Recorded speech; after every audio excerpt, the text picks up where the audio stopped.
नमस्कार, मैं राणा यशवंत अड़सत्त में आपका स्वागत करता हूं और आप देख रहे हैं इंडिया न्यूज़।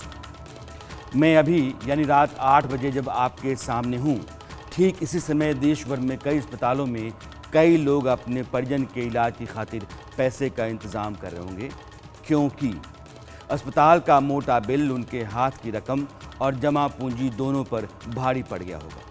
कोई इलाज कराने किसी मर्ज का आया होगा और टेस्ट कई दूसरे रोगों का भी कराया जा रहा होगा, जिसका उस बीमारी से कोई लेना देना नहीं।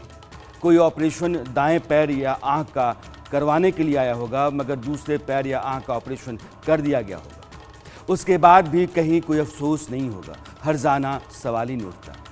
कोई पिता को लेकर ठीक ठाक आया होगा और अगली सुबह उनको क्रिटिकल बता दिया गया होगा। उनके बारे में कोई जानकारी उसको नहीं दी जा रही होगी और इस वक्त जब हम बात कर रहे हैं, कहा जा रहा होगा कि 2 लाख रुपए जमा कर दीजिए, आपके पिताजी को हम नहीं बचा सके। कोई माँ बाप अपने बच्चे को लेकर आए होंगे, डॉक्टर से पूछ रहे होंगे, सर हमारा बच्चा बच तो जाएगा ना। उधर से कहा जाता हो कि जल्दी से सारा टेस्ट करवाइए। वो बेचारे test lab, x ray, CT scan, ultrasound, MRI इन तमाम पर अपनी गांठ ढीली करते जा रहे होंगे और डॉक्टर कुछ और मरीजों को देखने के लिए निकल गया होगा और अभी अभी उस बच्चे की सांस अचानक उखड़ गई होगी, टूट गई होगी। मुझे मेरा बच्चा चाहिए, बच्चा चाहिए मुझे मेरा। रानू, रानू। नहीं, मुझे मेरा बच्चा चाहिए बस। रानू, नहीं। तो मेरा निवेदन ये है, मैं यहाँ से जब ही हटूंगा जब टीआई रघुवंशी साहब पे कार्रवाई की जाए। तस्वीर कहीं की भी हो सकती है, अस्पताल कहीं का भी हो सकता है, असलियत एक सी आपको पूरे हिंदुस्तान में मिलेगी। माँ चाहे जितनी चीख ले, पिता जितने धरने दे दे कार्रवाई के लिए, दोनों अपनी ज़िंदगी में औलाद को खोने का दर्द लेकर जिएंगे और अस्पताल का धंधा ऐसे ही चलता चमकता रहेगा।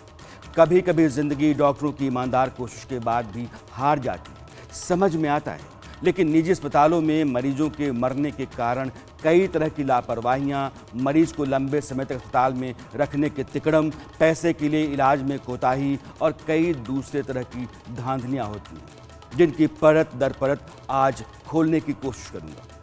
निजी अस्पतालों ने स्वास्थ्य सेवा को नोट कूटने पीटने का धंधा बना रखा है और यह लगातार भयानक शक्ल अख्तियार करता जा रहा है। बेरहमी या सिस्टम के अपाहिज होने का एक सबूत आपके सामने रखना चाहता हूँ। एक गरीब आदमी जिसके पिता को आयुष्मान योजना के तहत दाखिल कराया जाता है, मगर डिस्चार्ज करने से पहले कहा जाता है कि तुम्हारा कार्ड जो आयुष्मान का है फर्जी है। वह आदमी खुद से बिल नहीं चुका सकता, लिहाजा उसके पिता को 6 दिनों से डिस्चार्ज नहीं किया गया है। अस्पताल में वो बंधक की तरह है। इतने दिनों के बिल का मीटर भी चल ही रहा है। जिले से आया हूँ पिताजी को यहाँ डॉक्टर को दिखाने। उनको पैरालिसिस हुआ था 23 तारीख को नाइट में। 24 तारीख को मैं लाया था, एडमिट कराया मकरंद जी के हिरवे के कहने पे, तो यहाँ पे एडमिट किया सर। 24 तारीख से 1 तारीख तक ट्रीटमेंट हुआ। 1 तारीख को डिस्चार्ज होना था, तो डिस्चार्ज के 1 घंटे पहले हमसे बोलते हैं कि सर आपका आयुष्मान कार्ड फर्जी है, आपको पेमेंट करना पड़ेगा केस। तो सर मेरी कंडीशन नहीं है, पिताजी 8 साल से कैंसर पेशेंट है, मेरे घर कोई जमीन जायदाद, कोई धंधा, कोई बिजनेस कुछ नहीं है, तो मैं इनको पेमेंट कहाँ से करूँगा सर। 1 तारीख डिस्चार्ज होना था, 6 तारीख तक हमको यहीं पे रखा है, डिस्चार्ज नहीं दे रहे और बहुत परेशान कर रहे हैं सर पैसे के लिए। पैसे न खेत है न कोई धंधा, पेट चल रहा है, यही बहुत है। ऐसे में पिता के इलाज के पैसे कहाँ से लाए? अगर आपने हफ्ते भर बाद कहा कि तुम्हारा आयुष्मान कार्ड गलत है, लेकिन यह आदमी चाहे जो कर ले, बिना पैसे दिए अपने पिता को तो ले ही नहीं जा सकता। अस्पताल के जो लोग हैं उनको सुनकर आप समझ सकते हैं कि पैसे के बगैर यहाँ से निकलने का कोई रास्ता है ही नहीं। तो छोड़ा जाएगा, जब तक छोड़ा जाएगा तो ट्रीटमेंट हो जाएगा, उसका ट्रीटमेंट चल रहा है अभी उसका। वो तो चाह रहे हैं छुट्टी सर, तो पैसा जमा कराएं सर। मतलब पैसे के बिना नहीं छोड़ेंगे। तो कैसे आप बताइए ना, आप अभी तो कहीं ना कहीं इलाज करा चुके होंगे ना अपने घर का। नहीं पैसे के अरे सर, पैसे के कारण पैसे का मतलब क्या है? पेमेंट चलो जो है ना, हो गया ना। सर नाम बता दीजिए आपका, मैं तो बोल रहा हूँ नाम बता दीजिए, नाम तो बता दीजिए सर। इसके लिए जो कंसर्न पर्सन है वो आपसे आपका नाम बता सकते हैं। मैं नहीं बता सकता सर। आप किस पद पे ये भी मैं नहीं बता सकता। समूचे हिंदुस्तान में निजी अस्पतालों की अंधेरगर्दी, मनमानी, गुंडागर्दी पर आज हमारा स्पेशल एपिसोड आप देख रहे हैं। हम में से ऐसा कोई आदमी नहीं होगा जिसने निजी अस्पतालों के थपेड़े नहीं झेले होंगे, उनके अंधेरगर्दी के आगे खुद को लाचार नहीं पाया होगा। अपने मरीज को बचाने की खातिर कई तरह की ज्यादतियाँ सही नहीं हुई। अगर सवाल कर दिया तो फिर लेने के देने पड़ जाते हैं। निजी अस्पताल एक ऐसी दुनिया है जहां आप अपनी गरज से यानी कि इलाज के लिए आते तो हैं अपनी मर्जी से, लेकिन वहां से निकलना अस्पताल की मर्जी पर है और यह मर्जी शुद्ध कारोबार के कायदे पर चलती है। इस बात से मतलब ही नहीं कि सही क्या और गलत क्या, पैसा चाहिए और देने के अलावा आपके पास कोई रास्ता रहता भी नहीं है। अस्पताल कोई भी हो सकता है, मरीज कोई भी, बस नाम और चेहरे बदलेंगे, लूट खसोट का खालिस खोटा धंधा एक सा दिखेगा।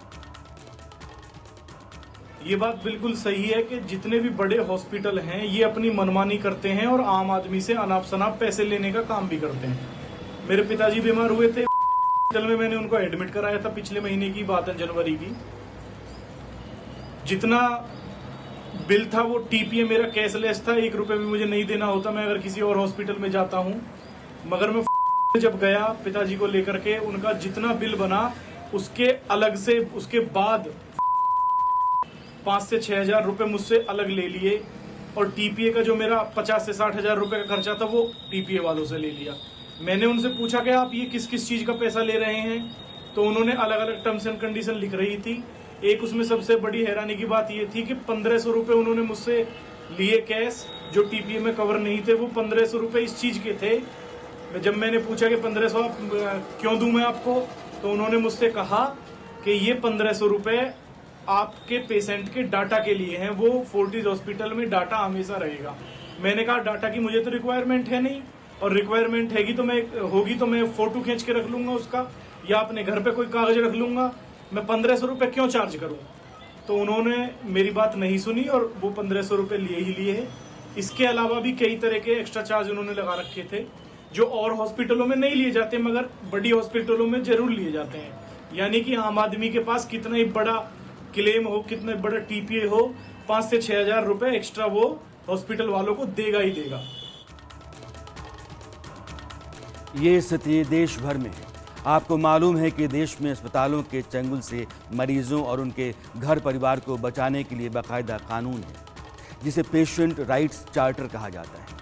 इसके तहत क्या क्या अधिकार हैं, इसको विस्तार से आगे जानेंगे, मगर अभी आपको यह बता दूं कि इस चार्टर के तहत एक अधिकार ये है कि कोई भी अस्पताल बिल नहीं जमा करने या बिल जमा करने में देरी के चलते या फिर बिल को लेकर के विवाद के आधार पर मरीज को डिस्चार्ज करने से, या अगर मरीज की मौत हो गई है तो उसके शव को परिवार को सौंपने से नहीं रोक सकता। मगर क्या ऐसा होता है? नहीं होता। 140 करोड़ के इतने बड़े देश में लगभग हर घर परिवार की इस मुसीबत को एक सांसद ने समझा। राज्यसभा में निर्दलीय सांसद कार्तिक शर्मा ने सरकार के सामने सवाल रखा और बिला लाग लपेट पूछा कि देश में कानून के बावजूद अस्पतालों की तरफ से बिल के चलते मरीजों को बंधक बनाने की घटनाएं लगातार सुनी जाती हैं। आखिर सरकार ने इस बारे में किया क्या है? यह सवाल एक सांसद का नहीं, सारे हिंदुस्तान का है। आप संसद में कार्तिक शर्मा के सवाल को पहले सुनिए। Thank you, Honorable Chairman, sir. I want to bring to the attention the need to ensure protection of all rights of patients from the arbitrariness of private hospitals. Indian Constitution guarantees fundamental rights to each and every citizen of India. Article 21 of the Constitution of India guarantees a fundamental right to life and personal liberty. The Constitution of India does not expressly recognize the right to health as a fundamental right under Part 3 of the Constitution. However, through judicial interpretation, this has been read into the fundamental rights to life and personal liberty, Article 21, and is now considered an inseparable part of the right to life. Private hospitals deal with the citizens in an arbitrary manner and violate their basic rights. If the patient's family is unable to bear the hospital expenses, it has been noticed in most of the cases that until a patient or his or her relatives end up paying the bill, the patient is not discharged and held in the hospital even if they are unable to do so.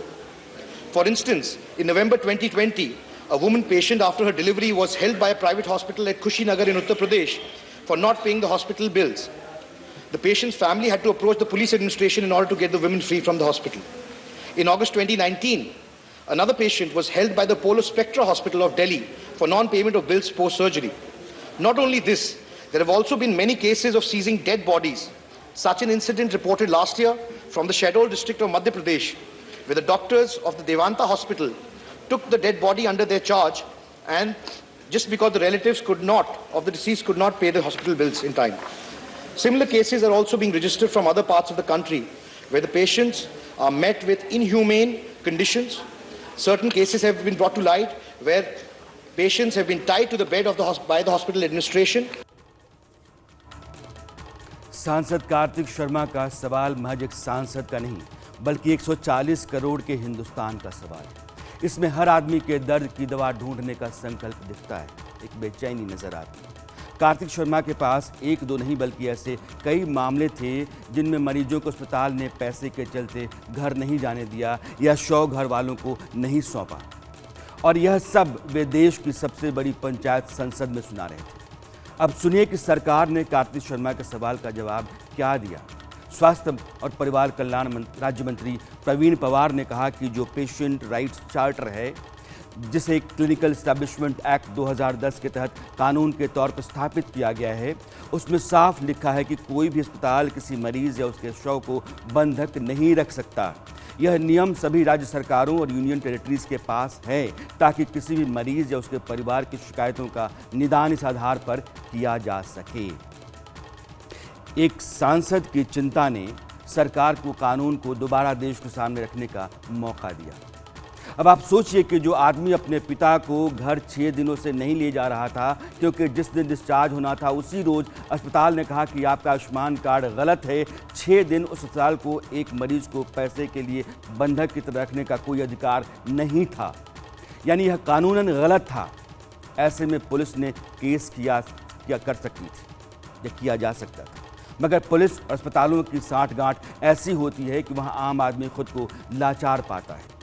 मगर ऐसे मामले हैं कि आदमी जब अपने अधिकार पर अड़ जाता है तो मुश्किल ज़रूर खड़ा हो जाती है, अस्पतालों के लिए उनको ज़मीन नज़र आने लगती है।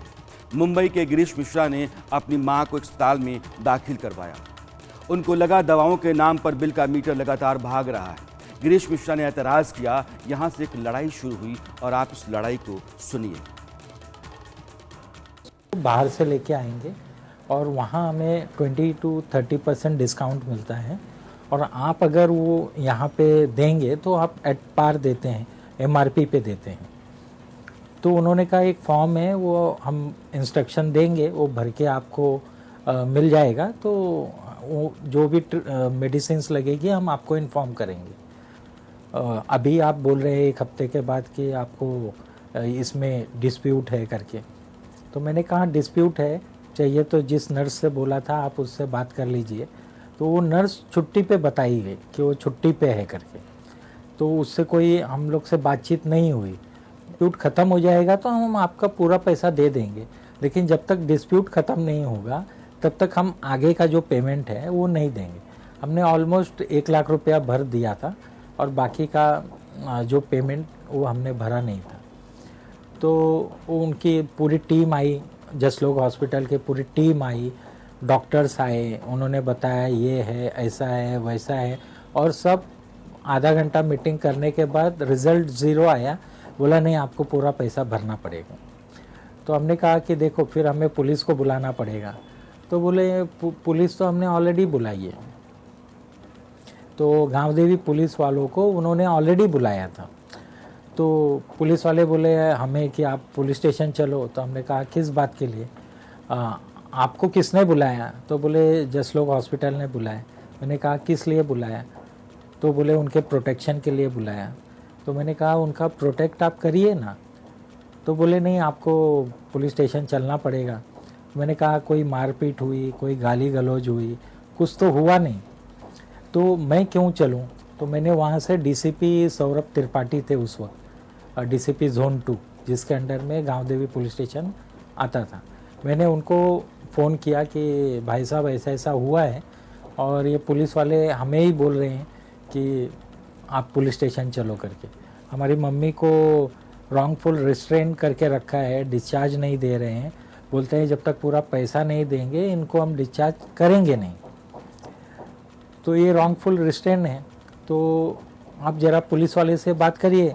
तो जैसे मैं वार्ड से बाहर निकला देखा कि सब पुलिस वाले गायब। लेकिन जो उनसे कहा गया था कि मेडिसिन का जो भी आप इनको देंगे वो हमें बताना, हम ला के देंगे। वो चीज़ उनके पार्ट से नहीं हुई, उसके लिए हमें पुलिस तक जाना पड़ा। और जब पुलिस में जाने के बाद हमें 10,000 रुपया, 11,000 रुपये का डिस्काउंट करके 1,50,000 रुपया जमा करके फिर हम अपने मम्मी को लाए, जो हमारी मम्मी को बिना पैसे जमा किए डिस्चार्ज नहीं दे रहे थे, रॉन्गफुल रिस्ट्रेंट किए थे। आपने सुना ना, जो लोकल थाने वाले थे वे अस्पताल के लिए गिरीश मिश्रा को धमकाने आ गए, मगर मिश्रा जी डीसीपी को जान रहे थे, इसलिए मामला अस्पताल के लिए असहज हो गया। हाँ, आप गिरीश मिश्रा को इस बात के लिए दाद ज़रूर देंगे कि वे अपने हक के लिए खड़ा हुए और लड़े। इस शो के लिए मेडिकल फील्ड से जुड़े लोगों और सोशल वर्कर्स के साथ बात करते हुए मुझे यह समझ आ गया कि आम आदमी को आप कानून के बारे में जितना बताएंगे और सोशल वर्कर जितना सक्रिय होंगे, स्थितियां मरीज़ के हक में बेहतर हो सकती हैं। मयंक गांधी जाने माने समाजसेवी हैं और मुंबई में रहते हैं। अस्पतालों की जातियों के खिलाफ लंबे समय से लड़ते रहे। उनका अपना अनुभव हम में से कई लोगों की आंखें खोल सकता है। मयंक को सुनिए। मुंबई के अंदर 74 हॉस्पिटल ऐसी है जिसको सरकार ने मदद की है। चैरिटेबल हॉस्पिटल उसको कहते हैं, जो चैरिटीज़ को हॉस्पिटल बनाने के लिए मुफ्त में या सस्ते में जगह देते हैं, इंपोर्ट ड्यूटी माफ़ करते हैं, पानी बिजली का रेट कम कर लें। इसके बाद उनको उनका दायित्व है कि वो पेशेंट्स 10% ऑफ देयर बेड्स जो है वो फ्री में पेशेंट्स को ट्रीट करें, और 10% ऑफ द बेड्स हैं जो हाफ प्राइस में करें। इसका क्राइटेरिया ये रखा है कि जिस पेशेंट को फ्री में ट्रीट करना है उसकी income 85,000 rupees, family income 85,000 rupees per year से कम होनी चाहिए, और जिसको 50% पे है वो 85 से 1,35,000। अब इतना कम अमाउंट रखा है, 85,000 रुपीज़ में तो कोई जिंदा नहीं रह सकता है मुंबई में।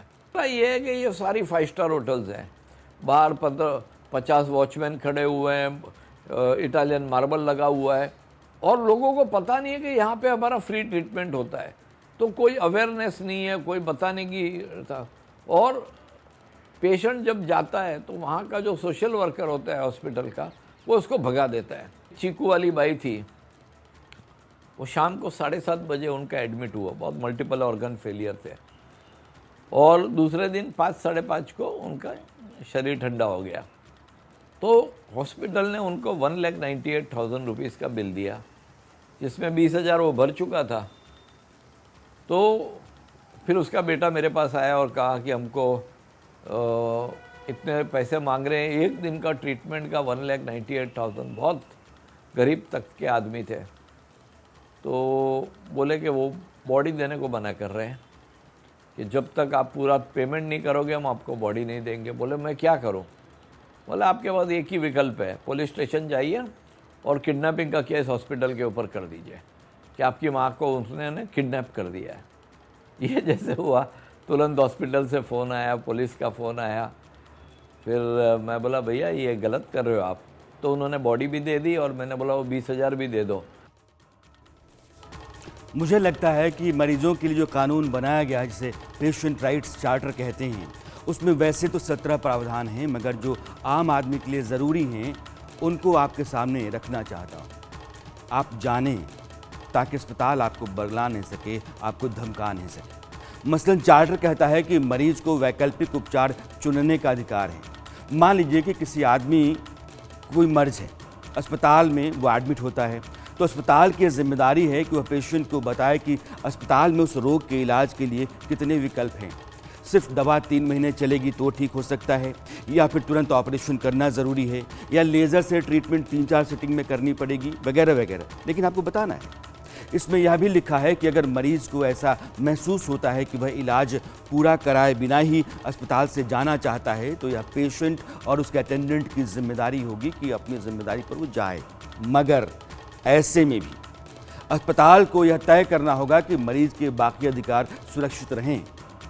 अब सच क्या है, वैसे लोगों से आप सुनिए जो भुगतते हैं। पहले किडनी स्टोन हो गया था, जिसको दिखाने में कोई प्राइवेट हॉस्पिटल में गया, और वहाँ जाकर देखा कि भाई मैं वहाँ पे उस टाइम दर्द के अंदर ऐसे तड़प रहा हूँ किडनी स्टोन के दर्द में। और ये डॉक्टर वहाँ पर भी पैसे ऐंठने की कोई ज़रिया नहीं छोड़ रहे। पहले बोले पर्ची कटाओ, इनको कोई मतलब नहीं पड़ता कि मरीज किस स्थिति में है, क्या हालत में है, उसका आगे का जीवन सुरक्षित है भी कि नहीं है। इनको सिर्फ इस चीज़ से मतलब है कि पहले इनकी पर्ची कटनी चाहिए, उसके बाद में दिखाएंगे। दिखाने के बाद में इनका ऐसा रहता है कि ये खुद ही के इनके मेडिकल स्टोर अपने खुद के बना के रखते हैं, दवाई वहीं से लो। जो बाहर की MRP जो रहती है, या तो वो उसको काट देते हैं या फिर उस MRP से ज़्यादा की MRP पे अंदर अपनी दवाइयाँ देते हैं। उन दवाइयों को लेने के बाद में भी वो हमारी नहीं हो जाती। जितनी इनके यूज़ आई ये रखे, हमारे पे यूज़ ले लिया और बाकी वापिस अपने पास रख लेते हैं। तो ये जो इनकी नीतियाँ रहती है, जो इनका प्रोसेसिंग रहता है, जिसके अंदर कहीं ना कहीं ये जो हमारा मिनिमम जो खर्चा होता उसको जितना मैक्स टू मैक्स कर सकते थे उतना ज़्यादा से ज़्यादा ये लेते हैं। इतना ही नहीं, जब मेरा थोड़ा दर्द ठीक हुआ, मैंने वहाँ पे देखा कि जो लोग, किसी के घर परिवार में कोई एक्सपायर हो गया, कुछ हो गया, तो उन लोगों की डेड बॉडीज़ तक ये लोग नहीं देते। उसके अंदर भी ये बोलते पहले हमारा पेमेंट क्लियर करो, उसके बाद हम आपको डेड बॉडी देंगे आपकी। जो इनकी ये प्रोसेस रहती है, जो कि पहले पैसे दो और फिर बाद में हम कुछ करेंगे, ये बहुत गलत है। इस पर रोक लगाई जानी चाहिए। क्योंकि पेशेंट राइट्स चार्टर में एक आर्टिकल है, सुधार या हर्जाने का। मरीज को यह अधिकार है कि वह अस्पताल की हेल्थ केयर फैसिलिटी के बारे में अस्पताल को बताए, और अस्पताल का यह फ़र्ज़ बनता है कि वह मरीज को आसानी और सरल तरीके से हर बात समझाकर उसकी राय ले, उसकी प्रतिक्रिया ले। अगर रोगी अस्पताल की सुविधा या इलाज से संतुष्ट नहीं है, या उसकी देखरेख करने वालों को लगता है कि उनकी शिकायत के निपटारे सही तरीके से नहीं हो रहे हैं, या फिर उनके अधिकारों का उल्लंघन हुआ है, तो अस्पताल से सुधार या हर्जाने का उनका अधिकार बनता है। अब ये कैसे पता चलेगा कि आपकी शिकायत क्या है या फिर आपको नुकसान हुआ है? लिहाजा चार्टर में साफ कहा गया है कि सभी शिकायतें व्यवस्थित तरीके से दर्ज होनी चाहिए। इस बात का आप ख्याल रखिएगा जो मैं कह रहा हूँ।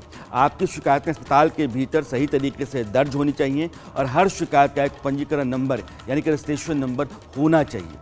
शिकायतों को ठीक से ट्रैक किया जाना चाहिए ताकि यह सुनिश्चित किया जा सके कि उन शिकायतों का निपटारा हुआ या नहीं। सभी रोगियों को शिकायत प्राप्त होने के 15 दिनों के भीतर निवारण, सुधार या हर्जाने का लिखित विवरण दिया जाना चाहिए।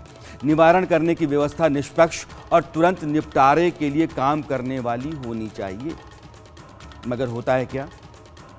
एक महिला है, उनके पति के पास ECHS कार्ड है, यानी कि ex serviceman contributory health scheme. जो रिटायर्ड सर्विसमैन होते हैं उनके इलाज के लिए कार्ड होता है, मुफ्त में इलाज होता है। वह कार्ड उनके पास था। उन्होंने अपने पति को बीमार होने पर एडमिट कराया, लेकिन हुआ क्या उनके साथ, आप सुनिए। ये दवाई गैस्ट्रोइंटेस्टाइनल ब्लीडिंग वाले पेशेंट को, जिसकी गैंसिक्लोविर जो इंजेक्शन होता है, जिसका साइड इफेक्ट नोन है थ्रोम्बोसाइटोपिनिया, वो मेरे हस्बैंड का शुरू कर दिया 6 तारीख से। जिसके के बाद एकदम से जो ब्लड रिक्वायरमेंट थी, जो कि 2 यूनिट थी, वो एकदम से 4 से 6 यूनिट पे चली गई।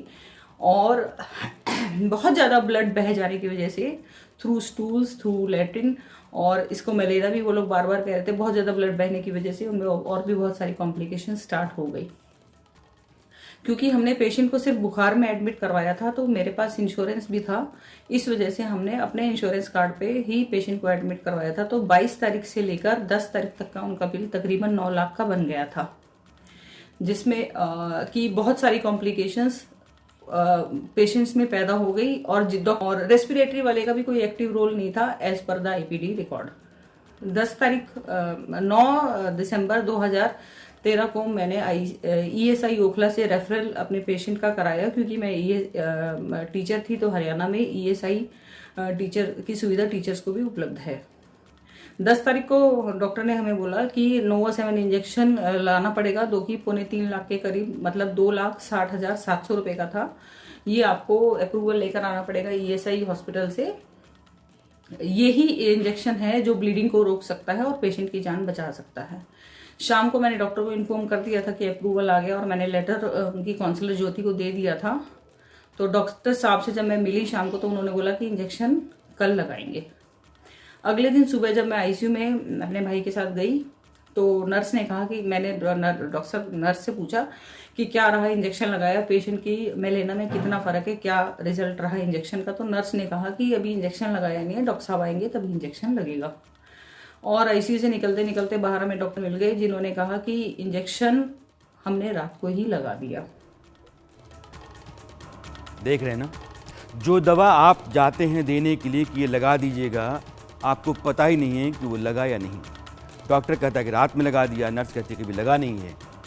ये स्थिति होती है आम आदमी की। जिस आदमी के पास ये CHS कार्ड है, उससे ना सिर्फ पैसे उगाए हैं बल्कि उसको वह जानकारी भी नहीं दी जिसे हासिल करना उसका बुनियादी अधिकार है। संसद में एक सांसद ने अगर कानून होने के बावजूद निजी अस्पतालों के हाथों लोगों के लुटने, पिसने, लाचार, बदहाल रहने का मामला कई केस का जिक्र करते हुए उठाया, तो यह मानिए कि अस्पतालों और लोकल प्रशासन की साठगांठ इतनी मजबूत है कि एक आदमी लड़ने जाता है तो वह खुद को अकेला और गुनाहगार महसूस करने लगता है। इसलिए कार्तिक शर्मा सांसद ने यह सवाल उठाया कि कानून काफ़ी नहीं है, आम आदमी शिकंजे में है अस्पतालों के।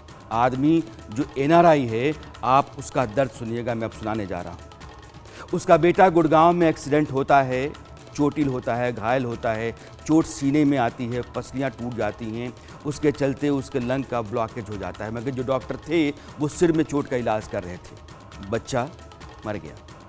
वह पिता अपने बेटे की मौत के गुनहगारों को सज़ा दिलाने के लिए आज तक लड़ रहा है। मेरा लड़का अमित कटारिया जो कि एक NRI और ब्रिटिश सिटीजन था, उसका कार से एक्सीडेंट हुआ था। वो गुड़गांव में रह रहा था और उसको आर्टेमिस हॉस्पिटल ले जाया गया था। ये घटना 10 मई 2022 की है। इमरजेंसी के अंदर में जो डॉक्टर्स थे उन्होंने उसका ठीक से अटेंड नहीं किया उसको, और उसके घुटने की चोट को ज़्यादा महत्व दिया, और उसकी जो रिब्स टूटे हुए थे उनको बिल्कुल भी नहीं देखा।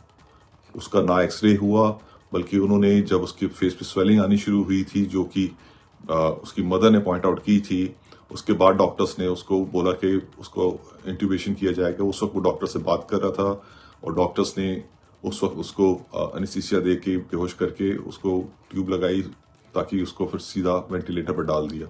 ना उसका कोई चेस्ट एक्सरे किया, ना उन्होंने कोई चेस्ट ट्यूब लगाई जिससे कि पता लगे कि अगर लंग्स कैविटी के अंदर में कुछ ब्लॉकेज है तो वो निकल जाए। उस दौरान उससे उसके लंग्स फटने से उसकी डेथ हो गई थी। पोस्टमार्टम की रिपोर्ट में साफ साफ पता लगा कि उसकी रिब्स की 5 से 6 हड्डियां टूटी हुई थी और उसकी लंग्स की कैविटी के अंदर में 1 लीटर ब्लड था। जब उन्होंने वेंटिलेटर लगाया उसका नतीजा यही हुआ कि उसके लंग एक्सपैंड नहीं हुए और फट गए। इस आदमी की औलाद की मौत जिंदगी भर के लिए नासूर की तरह रहेगी, चुपता रहेगा। अस्पतालों के बाहर कभी कुछ देर के लिए खड़ा होकर देखिए, लोग कितने बिलखते, बेचैन, छटपटाते नजर आते।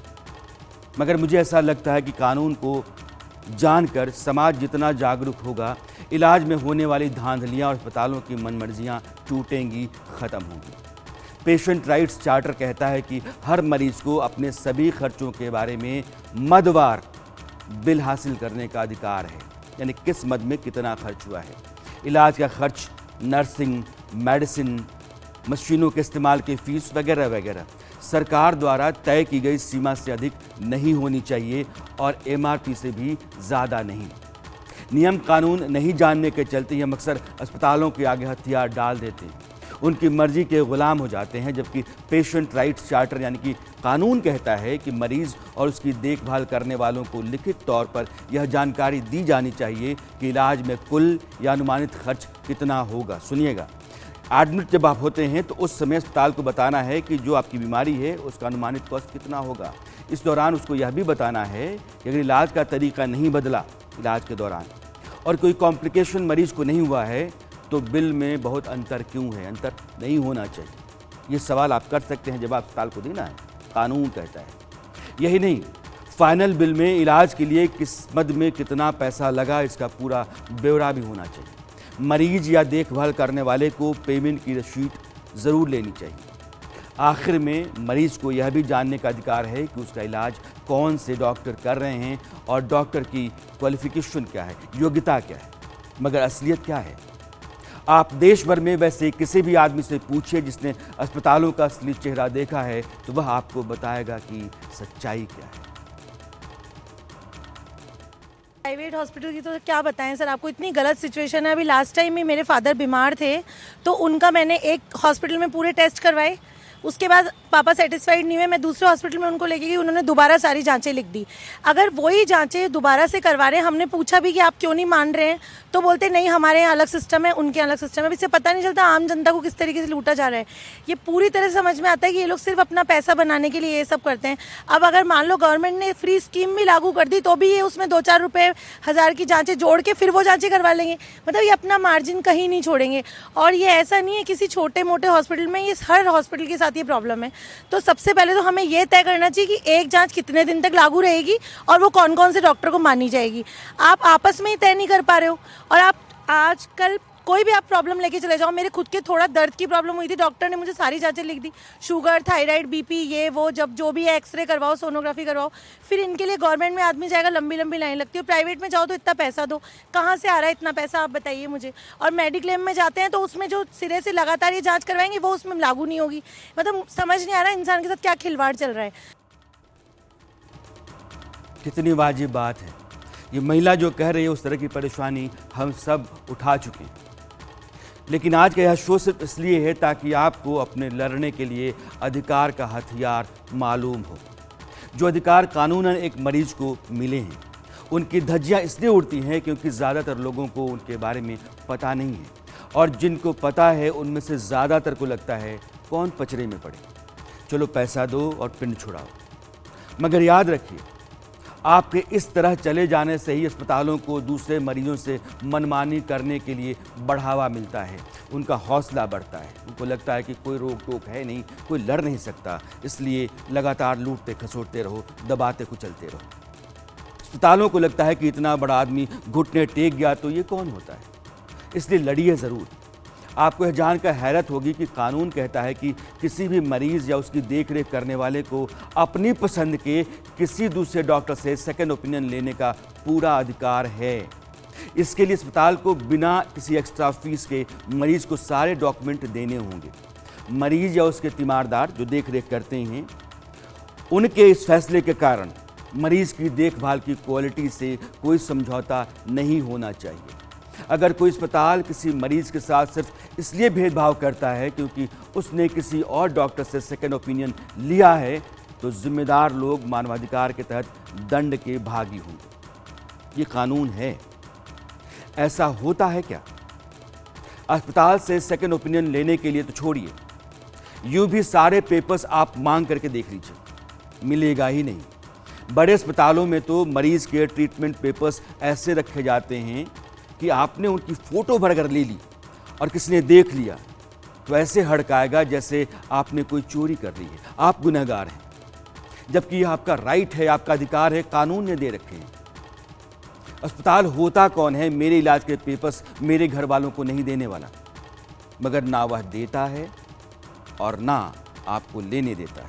और तो और आरटीआई एक्टिविस्ट भी जब कभी गरीबों के इलाज के लिए अस्पताल से जानकारी मांगते हैं तो उनको भी ये पानी पिला देते हैं। मैंने एक आरटीआई के जरिए ये जानने की कोशिश की कि कोविड काल के अंदर कितने लोगों को फ्री इलाज दिया गया, जिसको यह कहकर मना कर दिया गया कि यह इंफॉर्मेशन प्राइवेट है, हम किसी की इंफॉर्मेशन डिस्क्लोज नहीं कर सकते। लेकिन जब दोबारा पूछा गया कि आप उनके सिर्फ नंबर बताइए कि कितने लोगों को इलाज दिया गया, जो कि नंबर्स को निकालना कोई बहुत बड़ा काम नहीं था, क्योंकि डेली माननीय सुप्रीम कोर्ट की गाइडलाइंस के मुताबिक आपको रोजाना इंफॉर्मेशन को नोडल ऑफिसर को देना होगा कि आज कितने लोगों का इलाज कौन सी कैटेगरी, कौन सी श्रेणी में किया गया। लेकिन हमें किसी तरह का कोई जवाब नहीं मिल गया।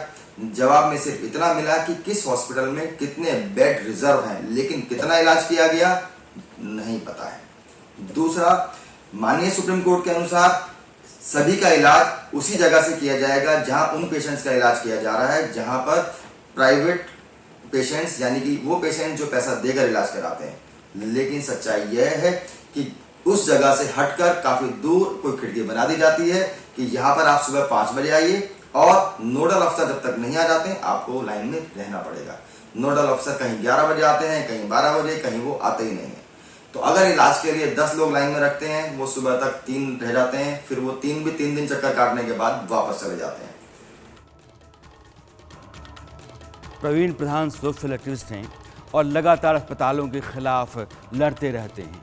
आम आदमी के हक में गरीबों की खातिर ये सूचनाएं जमा करते रहते हैं, लेकिन बारहा ऐसे ही हालात होते हैं जिस तरह का जिक्र वो कर रहे थे। फिर गरीब का इलाज आखिर कैसे होगा? हर अस्पताल में सरकार ने गरीबों के इलाज के लिए कोटा रखा है कि आप अपनी स्ट्रेंथ का 20% गरीबों के लिए रखेंगे। लेकिन क्या कभी आपने किसी अस्पताल में गरीबों का कोटा देखा है, उनका फ्री इलाज होते हुए सुना है? इसमें एक लोचा है और वह सरकार के बनाए नियम का है, जिसका फ़ायदा प्राइवेट अस्पताल उठाते हैं। यानी कि सरकार ने गरीब होने की जो शर्त रखी या जो उसने एक पैरामीटर तैयार किया, उस पैरामीटर पर गरीब ही खड़ा नहीं उतरता। गरीबों को लेकर अस्पतालों के पास गरीब होने की जो कानूनी शर्त है वो सबसे बड़ी आड़ है। मोदी सरकार के आने के बाद सरकार ने आयुष्मान कार्ड शुरू किया। इससे ये हुआ कि गरीब आदमी प्राइवेट अस्पताल में भी अपना इलाज करा सके। कोई भी ऐसा आदमी नहीं है जिस अस्पताल से पाला नहीं पड़ता है जिसका। और प्राइवेट अस्पताल लगातार धांधली करते हैं। वहाँ एक अंधेर गर्दी है, लूट खसोट का अड्डा बन गए हैं। किसी आदमी को जो पेशेंट है अगर उसके पास आ गया तो वो नहीं निकल सके और लगातार उसको अपने शिकंजे में रखा जाए, उससे पैसे निकालते चले जाएं, यह अस्पतालों का मकसद होता है। इसमें कोई दो राय नहीं है कि गरीब मरीजों को आयुष्मान योजना से राहत मिली है, मगर कई बार ऐसा होता है कि दूसरी वजहों से उसका वाजिब अधिकार मार दिया जाता है, नतीजे में उसकी जान भी चली जाती है। ऐसे ही एक मामले को हाल ही में केंद्रीय मंत्री स्मृति ईरानी ने संसद में उठाया था। अमेठी के एक मरीज का इलाज स्थानीय अस्पताल में आयुष्मान कार्ड पर इसलिए नहीं हो सका क्योंकि वह गांधी परिवार का अस्पताल था। महोदय, आज मेरे हाथ में एक रिपोर्ट और है जो मुख्य चिकित्सा अधिकारी जनपद अमेठी उनसे संबंधित। इसमें एक मरीज का उल्लेख है जिसका नाम है नन्हेलाल मिश्रा। उस मरीज का दोष ये था कि वो उस जगह गया जहां पर इस परिवार का स्वामित्व है और अस्पताल चलता है, और ये कहा जाता है अमेठी में उनके परिजनों ने वीडियोग्राफिक एविडेंस दिया कि मरीज ने जाकर कहा मैं आयुष्मान भारत से जुड़ा हूँ, मोदी जी ने कहा है 5 लाख रुपए में मेरा मुफ्त का इलाज होता है, आपका अस्पताल इसमें चिन्हित है, आप मेरा इलाज करिए। नन्हेलाल मिश्रा को लौटा दिया गया और कहा गया मोदी का कार्ड लाए हो, जाओ यहाँ से। काश नन्हेलाल मिश्रा आज इस सदन को बता सकते कि गंभीर बीमारी में लौटाए जाने से कितनी परेशानी होती है, लेकिन महोदय ना उनकी आवाज़ इस सदन तक पहुंचेगी ना सदन के बाहर तक पहुंचेगी क्योंकि उनकी मृत्यु हो गई। और ये रिपोर्ट है जो कहती है कि मरीज की बीमारी के अनुरूप उनका इलाज नहीं हो सका। ऐसे मामले दुखद होते हैं, लेकिन अमेठी में कारण सियासी था तो कहीं कुछ और होता है। वैसे इंडिया न्यूज़ अमेठी के उस परिवार तक पहुंचा जिसके साथ हुए हादसे का जिक्र स्मृति ईरानी ने संसद में किया। परिवार का आप घर देखिए, आपके सामने यह परिवार जिंदा है, यही इसके लिए बहुत है, मगर खुद के बूते इलाज कराना पड़े तो इसके सामने मरने के अलावा कोई विकल्प होगा ही नहीं। हालात ऐसे जीवन के हैं ही नहीं। उस परिवार को सुनिए जिसके ऊपर गुजरी है। पापा को तबीयत खराब थी, पेट में दर्द था, पैर में दर्द था, भैया और हम लोग लेकर गए। वहाँ गए अस्पताल में तो डॉक्टर को दिखाए तो बोले डॉक्टर को पैसा पहले जमा करवाइए, उसके बाद दवा होगा। तो पैसा जमा हुआ, उसके बाद डॉक्टर को दिखाया गया कार्ड भी, वो बोले ये योगी जी और मोदी जी हैं, इनका अस्पताल नहीं, ये राजीव गांधी या राहुल गांधी के अस्पताल है। भैया बहुत परेशानी है, का बताइए। एक लड़का है बड़ा वाला, वो छोड़ दे है पढ़ाई, छोटा लड़का कमा था तो पढ़ा था। अब परेशानी बहुत है भैया, लेकिन अब करी का। सरकार की तरफ से कोई अभी तक आपको सुविधाएं मिली हैं? अमेठी सांसद स्मृति ईरानी ने आपकी आवाज़ संसद में उठाई है, क्या मांग है उनसे आपकी? क्या चाहती हैं? अब स्मृति ईरानी अमेठी से उठाए यहाँ तो हमार सबको परिवार है यहाँ, जो उनका उचित लागे तो उन करी हैं।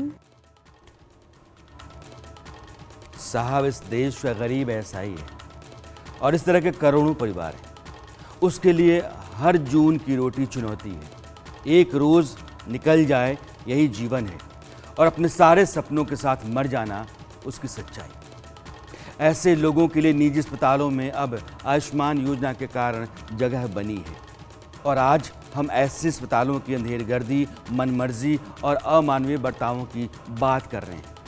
निजी अस्पतालों में अगर डॉक्टर 8 घंटे की ड्यूटी करता है और उसका एक बंधाया वेतन है, मान लीजिए कि 2 लाख रुपए, तो उसके ऊपर ये जिम्मेदारी होती है कि वह 25 से 30 लाख रुपए का अस्पताल को धंधा करवाए। मैं धंधा करवाए कह रहा हूँ, कमवाए वैसे कहा जाता होगा। अगर ऐसा नहीं होता तो अगले कॉन्ट्रैक्ट में उसकी सैलरी कम कर उतने पर ला दी जाती है जिस अनुपात में वह अस्पताल को कमाई करवा रहा होता है। इसी का नतीजा है कि आपके बेमतलब के 50 टेस्ट लिख दिए जाते हैं, ज़रूरत नहीं होने पर भी एडमिट करा दिया जाता है, आपको बेवजह डरा कर कई और परेशानियां बता दी जाती हैं और आप उस अस्पताल के शिकंजे में रहने को मजबूर हो जाते हैं। अस्पतालों ने होटलों की तरह कमरे बना डाले। आप जाएंगे तो जनरल में रहेंगे कि सेमी प्राइवेट, कि प्राइवेट डिलक्स, सुपर डिलक्स या स्वीट। सिर्फ लेटे रहने के लिए आप अपना विकल्प चुन लीजिए और 5,000 से लेकर के 25,000 तक रोज़ आप भरते रहिए। इसके अलावा अस्पतालों में डॉक्टरों पर दबाव, दवाओं के ओरिजिनल प्राइस और MRP का खुला खेल, लोकल कैब वालों, दलालों से लेकर पुलिस तक की साठगांठ, ये एक दूसरी और बड़ी कहानी है जिस पर अलग से जल्द ही आप अर्धसत्य देखेंगे। आज बतौर मरीज अपने अधिकार जानिए, क्योंकि यही नहीं पता होने के चलते आपको न जाने कितनी मुसीबतें झेलनी पड़ती हैं। पेशेंट राइट्स चार्टर कहता है कि हर मरीज को यह अधिकार है कि उसे उचित इमरजेंसी ट्रीटमेंट मिले बिना पहले पेमेंट दिए या मांगे हुए अस्पताल की तरफ से। मरीज की भुगतान क्षमता देखे बिना उसे बुनियादी चिकित्सीय देखभाल मिलनी चाहिए। इमरजेंसी की क्वालिटी बेहतर होनी चाहिए और मरीज की सुरक्षा से किसी भी तरह का कोई समझौता नहीं होना चाहिए। अब सबसे ज़रूरी बात और यह कि कानून कहता है कि मरीज को अपने डायग्नोस्टिक टेस्ट से लेकर इलाज और डिस्चार्ज होने तक के सभी रिकॉर्ड की ओरिजिनल कॉपी देखने और हासिल करने का अधिकार है। अस्पताल में भर्ती होने के 24 घंटे के भीतर या अस्पताल से डिस्चार्ज होने के 72 घंटे के अंदर मरीज या उसकी देखभाल करने वाले लोगों को इन रिकॉर्ड्स को या उनकी प्रतियां हासिल करने का अधिकार है, उनको कराया जाना चाहिए। इन कानूनों की असलियत क्या है यह हम सब जानते हैं। मरीजों को पैसे के चलते डिस्चार्ज नहीं करोगे, पुलिस केस हो सकता है। मरीज को सेकेंड ओपिनियन लेने के लिए डॉक्यूमेंट्स नहीं दोगे, केस हो सकता है। मरीज को उसके पेपर्स और बिल नहीं दिखाओगे, गैर कानूनी है। मरीज का कोई नुकसान हुआ या लापरवाही से उसकी जान गई तो जुर्माना और सज़ा दोनों का प्रावधान है। मगर सच इसके ठीक उलट है। अस्पताल ही मरीजों पर हावी रहते हैं। सांसद कार्तिक शर्मा ने संसद में इसलिए सवाल उठाया होगा कि कानून और उसके अमल में बेहिसाब अंतर है। आम आदमी प्राइवेट अस्पतालों के हाथों पिस रहा है, इसलिए आम आदमी को कानून जानना चाहिए, सोशल वर्कर्स को सक्रिय रहना और कार्तिक शर्मा जैसे सांसदों को इतनी संजीदगी से आम आदमी के इन बुनियादी सवालों को लगातार उठाते रहना और उनकी खातिर लड़ते रहना ज़रूरी है हालात बदलने के लिए। अगर ऐसा होता है तो यह जो प्राइवेट अस्पतालों का देश में एक बड़ा सा जाल है या कहिए कि जंजाल है, इससे आम आदमी को निजात या राहत मिल सकती है। अरसत में आज इतना ही। अगले हफ्ते मेरी मुलाकात आपसे फिर होगी। सवाल कोई दूसरा होगा, मुद्दा कोई नया होगा। तब तक के लिए नमस्कार।